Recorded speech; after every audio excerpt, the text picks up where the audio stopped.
Hello, my name's Jonathan Gosling and I'm one of the founders of Coaching Ourselves. Welcome to this workshop, and I'm very sorry not to be with you at the International Leadership Association conference this year. I couldn't make it for personal reasons, but I'm going to take a few moments to talk to you about the origins of Coaching Ourselves, the intellectual and pedagogical origins, and also a bit about how I found it useful in management and leadership development, and a bit about my own experience as a participant in Coaching Ourselves. The idea originated in work that Henry Mintzberg and Hiro Itami and a number of others around the world did when we were forming the International Masters in Practicing Management, the IMPM. And what we were trying to do here was to devise a management development, management education program that would be rooted in the day-to-day managerial challenges of the participants. So the program was designed for people who hold managerial responsibility and were ready to look more deeply at what was involved in that through disciplined and collaborative intellectual engagement. And that was built into the IMPM, which was structured around 5 modules, each of those looking at a different area or aspect of managerial attention.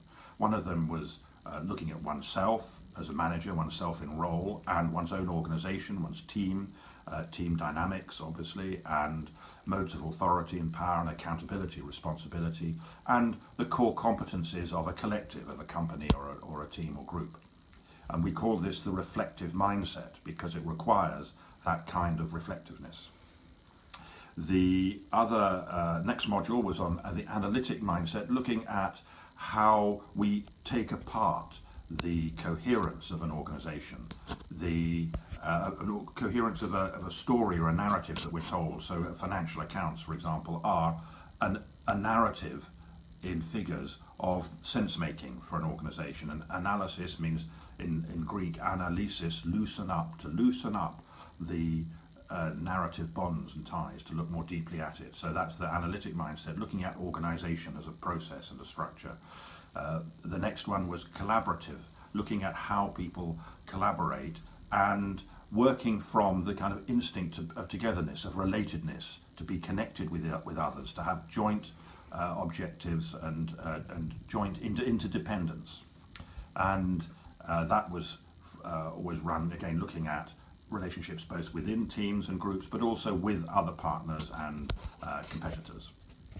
And then the worldly mindset was oriented around the context that we're in, recognizing that worldliness implies a kind of practicality, and also as an understanding that the world views of other people could be very different from one's own. So, and then finally the 5th mindset, the action mindset, sometimes we call it the catalytic mindset because it's about creating change. It was really, of course, about exactly that. How do we make change, respond to change, adapt, and so on.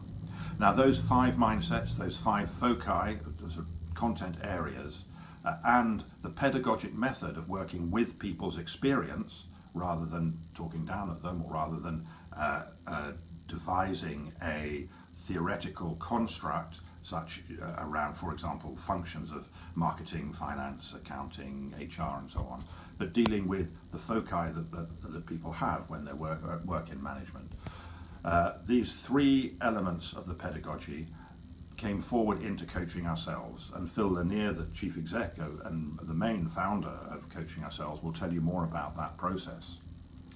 So Coaching Ourselves itself, as you'll learn during this session, is a process by which a small group of managers can collectively look at their own experience in the light of conceptual framing for that experience and find the disciplined space and time and process to relate the two, to mine their own experience for more insight, and to draw out from the conceptual framings new ways of seeing, a bit like an X-ray gives us new ways of seeing through, as it were, the morass of experience to underlying structures.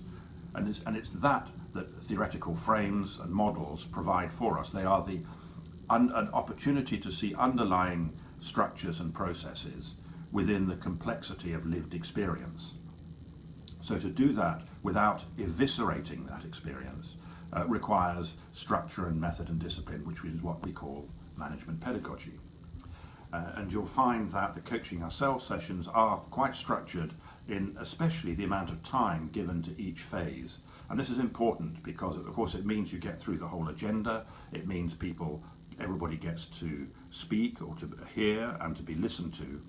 And also it provides the experience of a kind of spaciousness, which itself is an opportunity for reflection and learning. And this happens because we take turns in reading the pages, and so sometimes, most of the time, one is listening to what other people are reading and thinking about it, letting things mull over in one's own mind. And also the exercises always involve some degree of speaking one's experience, listening to others, and being listened to. And this gives this experience of spaciousness, which is rather unusual in managerial life, which is so overburdened with things to do and new stuff coming all the time. But it's very important for people's sense of learning and also their ability to feel and discover a sense of authority for themselves. And now I found that coaching ourselves is very useful in management development programs. It's a great way of structuring a talk, of introducing a topic, and of ensuring that what comes onto the table is this sort of conceptually informed experience that people have. And it's a great basis for then moving on to looking at specific problems or projects in an organization, for looking in more detail at other cases and examples, and for expanding the conceptual repertoire. It's a very good starting point or core for management development, leadership development and education. But also it has the added advantage that because of its sort of packaged tool-like structure, it's something that people can take away with them back into work. So it's a ready-made solution for the question, how will this have an impact on the organization at home? Because it gets people taking back not only some content, some ideas, but taking back then actual practice. They can go home, go back to work, do a coaching ourselves session with their own teams and colleagues, and in so doing, they model and embody a way of working which is more humane, more connected, more communicative than most other ways. For example, very often management development programs are based around projects where people take on a project and have to do some changes and report to the board. And this is, sometimes it's useful or necessary, but really managers are already burdened with enough projects. The point is, how can the projects they already have be improved, and how can the relationships and the culture they have be made more productive? And this is what coaching ourselves can help to do in ways that most other impact back at work methods really don't reach at all. Finally, I want to tell a brief story of my own experience of being a participant in coaching ourselves. And this is when I was working at Exeter University in the final year or two of my time there. And the university was going through a major transition, shifting investment and focus from humanities and social sciences towards the natural sciences. And in so doing, requiring staff to renegotiate, reconsider their contracts. A number of people were let go, and there was quite a lot of rather painful restructuring. And in the midst of this, one of the HR business partners who'd heard about coaching ourselves, not through me actually, but through a visiting businessman who came and gave a talk on it about his own use of coaching ourselves in his company.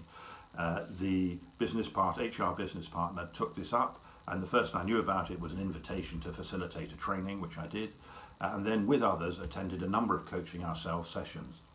And I remember particularly one of them on theories of change, that in a room with half a dozen of my colleagues, some other academics from other parts of the university, also some student services people, some admissions officers and so on, hearing how they were experiencing this change. And on one hand, it was very affirming to me that my own sense of disorientation and disturbance and uncertainty about how the work that I've been putting so much effort into would be preserved and continued through these changes.